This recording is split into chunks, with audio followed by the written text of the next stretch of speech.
Aslında biz daha önce İran'ın psikoloji üstünlüğüyle bağlı faktoru vurguladık. Yani netice itibariyle onların qənaətinə görə əldə etdikləri bu psikoloji üstünlüğü masaya daşımaq onlar üçün prosesdə uduşlu tərəf kimi görünməyə imkan yaradacaq. Təbii təhlillər bir tərəflidir, yəni yanaşmalar. Burada nəzərə almaq lazımdır ki, İsrailin özü də maraqlı tərəfdir və onun təqdim etdiyi bu üç variant əslində hər kəsə bəlli olan variantlardır. Bu üç variantdan mütləq biri olmalıdır. Yəni bu başqa ehtimallar da nəticə etibarilə təbii ki çətindir. Amma danışıqlar prosesinin Amerika üçün çətin olduğu qənaətində deyiləm. Yəni nəticə etibarilə indiki şəraitdə bəli, buyurun. Trump çox tez nəyisə əldə etmək istəyir, nəticəni tez görmək istəyir, əxsusda ki, Hörmüzlə bağlı.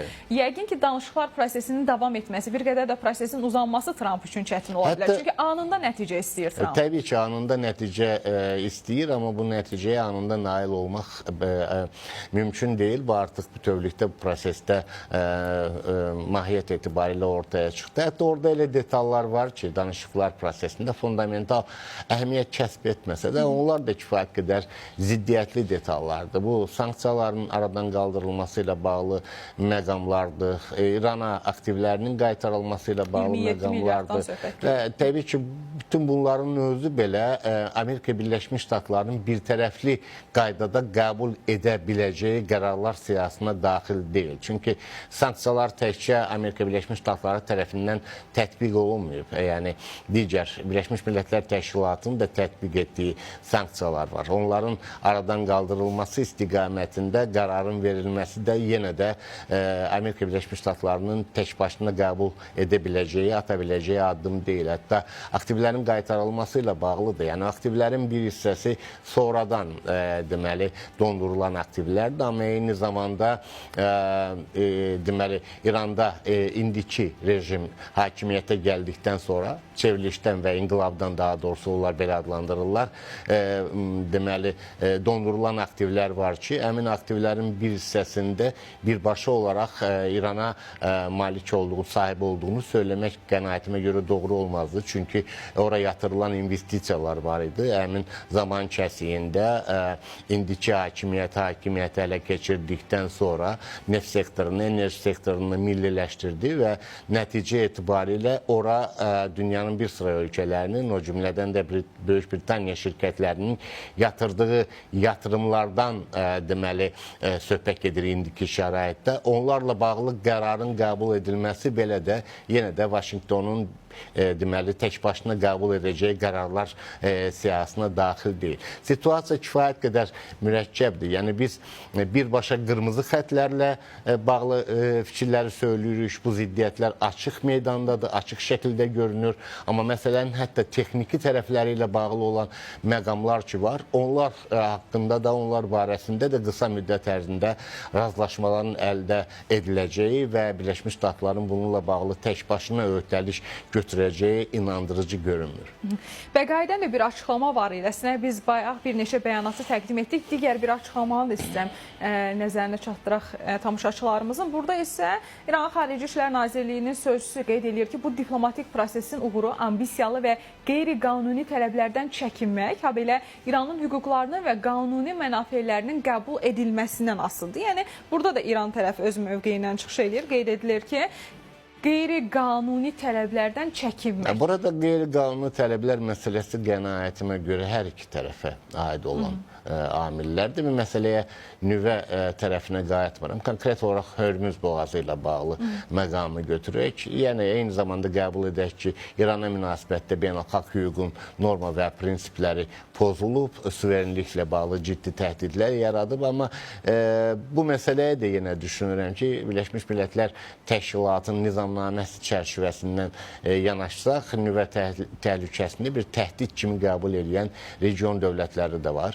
Eyni zamanda və bildiyiniz kimi müasir deməli, beynəlxalq hüququn doktrinasına görə təhdid yarandığı təqdirdə bu konkret olaraq bu və ya digər dövlətin ərazisinə müdaxilə ilə müşayiət olunmaya da bilər. O halda konkret olaraq təhdid yaradan tərəf açıq hərbi hədəfə çevrilə bilər. Yəni fərqli yanaşmalar var bu məsələ ilə bağlı. Hörmüz məsələsinə gəldikdə isə yenə də İranın bu məsələdə hüquqi yanaşmalarına diqqət yetirək. Bəlli olduğu kimi Hörmüz boğazı açıq su hövzəsidir nəticə etibarilə. Bu qapalı su hövzəsi deyil ki, İran onun üzərində tam suveren hüquqlarını həyata keçirsin.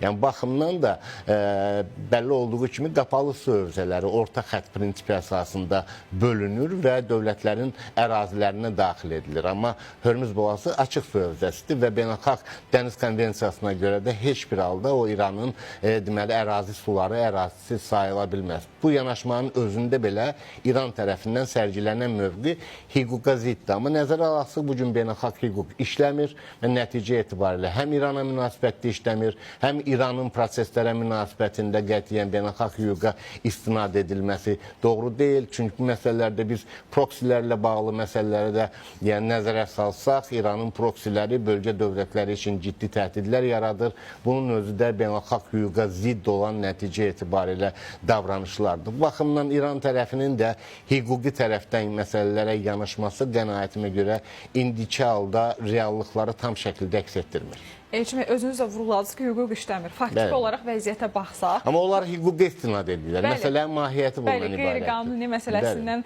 giriş eləmişdik bu təhlilə. Faktiki məsələyə baxdığımızda bu 40 gün ərzində həqiqətən Hörmüz boğazına İran nəzarət elədi.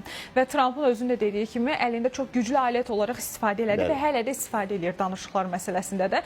Elə danışıqlarla bağlı kütləvi informasiya vasitələrinin iddialarından biri də o istiqamətdədir ki, İran məhz rüsum tətbiqini tələb edir Amerika Birləşmiş Ştatlarına. Amerika isə bunu qəbul eləmir, ona görə qəbul eləmir ki, özü də iştirak etmək istəyir. Ya özünün iştirakı ilə bunun olmasını istəyir, ya da ümumiyyətlə.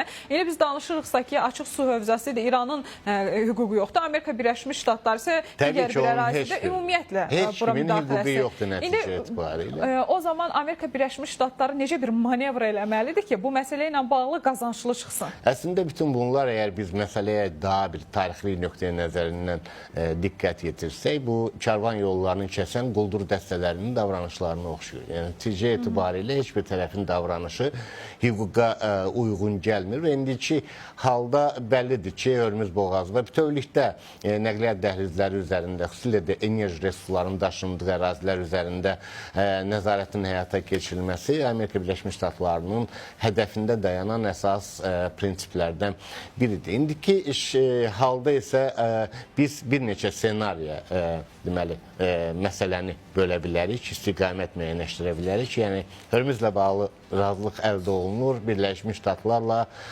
deməli, İran tərəfi həmin ərazilərdə, ikilikdə nəzarət edirlər bütün proseslərə. Amma bunun da davamlı olacağı ehtimalı çox azdır. Yəni, nəticə etibarilə.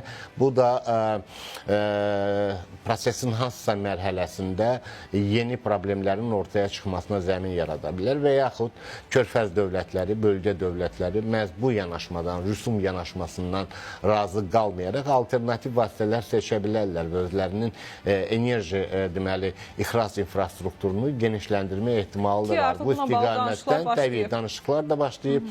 Bundan öncə də həmin istiqamətdə addımlar atıldı. Çünki enerji məsələlərində təhlükəsizlik faktoru bir nömrəli amillərdən biridir. Yəni, indiki şəraitdə Hörmüz artıq təhlükəsiz coğrafiya deyil. Hətta bu proses qeyd edeyim ki, qısa müddətdə olsa da belə uzun müddət onun psixoloji təzyiqləri qorunub saxlanılacaq. Burada təkcə neft daşıyan tankerlər, ölkələr iştirak etmirlər. Burada sığorta şirkətləri iştirak edirlər və söhbət çox böyük məbləğlərdən gedir. Həmin sığorta şirkətləri də həmin tankerləri, ərazidən keçən tankerləri artıq sığortalamaqdan bəlli olduğu kimi imtina edirlər və o da ciddi problemlər ortaya çıxmasına zəmin yaradır. Belə olduğu təqdirdə hətta Amerika Birləşmiş Ştatları ilə İranın razılaşmasının özü belə Hörmüzü uzun müddətli təhlükəsiz coğrafiyaya çevirməyəcək nəticə etibarilə. Burada digər faktor Amerika Birləşmiş Ştatları tərəfindən yaranmış diskomfort vəziyyətindən Körfəz ölkələrinə və digər tərəfdən məhz İrandan enerji, neft alan ölkələrə münasibətdə istifadə etməsi deyən nəticə etibarilə əgər Hörmüz boğazı uzun müddət qapalı qalarsa, bunun enerji bazarları üzərində təzyiqi kifayət qədər yüksək olacaq. Bu baxımdan da bu təzyiqin əks təzyiqə çevrilməsi ehtimalı da var. Yəni, indiki şəraitdə Birləşmiş Ştatlar bunu sadəcə qısa müddətli zaman kəsiyində istifadə etməyə çalışdı. Avropa ölkələrinə mesajlar verdi, eyni zamanda Yaponiya və digər ölkələrə bu qısa müddətli olduğu üçün enerji bazarında ciddi təzyiqlər yaratmadı. Amma uzun müddətli olacağı təqdirdə enerji bazarlarında ciddi təzyiqlərin yaranması mümkündür ki, o nəticə etibarilə Birləşmiş Ştatlar İrana qarşı koalisiyanı genişləndirmək üçün bu faktordan istifadə edə bilər. Aydındır. Çox sağ olun Elçin bəy. Siz sağ Təşəkkür olun. edirik dəvətimizi Mən təşəkkür qəbul edib edirəm. gəldiyiniz üçün önəmli təhlillərinizə görə.